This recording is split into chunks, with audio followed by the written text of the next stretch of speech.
ഇനി നമുക്ക് റിങ്ങിൽ എങ്ങനെയാണ് ക്ലോത്ത് അറ്റാച്ച് ചെയ്യാൻ നോക്കാം. ഓക്കെ, ഞാൻ ക്ലോത്ത് എടുത്തിട്ടുണ്ട്. നമ്മൾ ഈ റിങ്ങിന്റെ ഈ റിങ് രണ്ടെണ്ണാക്കി എടുത്തിട്ടുണ്ട്. അതിനുശേഷം അപ്പൊ നമ്മൾ ഈ ഒരു ഉള്ളിലത്തെ റിങ് ആദ്യം ഊരിയെടുക്കുക. അതിനുശേഷം ഈ ഒരു ക്ലോത്ത് നമ്മൾ കട്ട് ചെയ്തെടുത്തിട്ടുള്ള ഈ മോട്ടിഫിനുള്ള ക്ലോത്ത് ഇവിടെയും കുറച്ച് തുമ്പ് നിൽക്കുന്ന രീതിയിലേക്ക് വെക്കുക, ഈ 4 സൈഡും. എന്നിട്ട് ഈ ഒരു സ്ക്രൂ ഇതാ ലൂസാക്കി കൊടുക്കുക. ആദ്യം ഒന്ന് ലൂസാക്കി കൊടുക്കുക. അതിനുശേഷം ഇതിങ്ങനെ വെച്ചിട്ട് ഇതുപോലെ ഇട്ട് കൊടുക്കുക. ഓക്കെ, ഇപ്പൊ ഇത് ലൂസായിട്ടാണ് നിൽക്കുന്നത്, കണ്ട, താന്നു പോകുന്നുണ്ടല്ലോ. ഇനി നമ്മൾ എന്ത് ചെയ്യാം, ഈ ഒരു ഭാഗം സ്ക്രൂ ടൈറ്റ് ആക്കി കൊടുക്കുക. ഓക്കെ, ഈ ഒരു ഭാഗം സ്ക്രൂ നല്ലോണം ടൈറ്റ് ആക്കി കൊടുക്കുക. അതിനുശേഷം നമ്മളിവിടെ ഈ ഓരോ സൈഡും വലിച്ചു കൊടുക്കുക.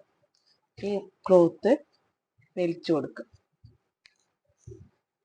എല്ലാ സൈഡും ഇതുപോലെ വലിച്ചു കൊടുക്കുക.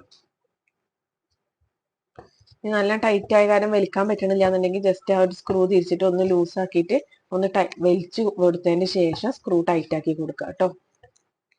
ഓക്കെ, ഇവിടെ നല്ലോണം സ്ക്രൂ ടൈറ്റ് ആക്കി കൊടുക്കണം.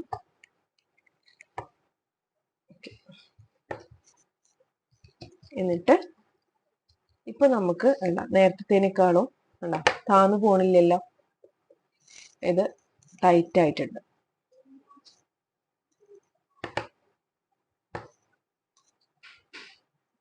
ഓക്കെ, ഇങ്ങനെയാണ് റിങ്ങിൽ ക്ലോത്ത് അറ്റാച്ച് ചെയ്യുക.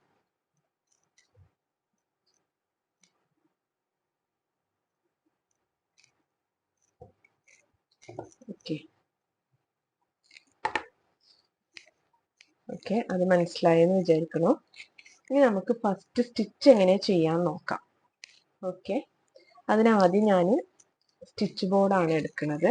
ചെറിയൊരു സ്റ്റിച്ച് ബോർഡാണ് എടുത്തിട്ടുള്ളത്. അതിൽ നമ്മൾ ആദ്യം ഒരു ലൈന് വരച്ചു കൊടുക്കുക. ഫസ്റ്റ് ഒരു ലൈന് വരച്ചു കൊടുക്കുക.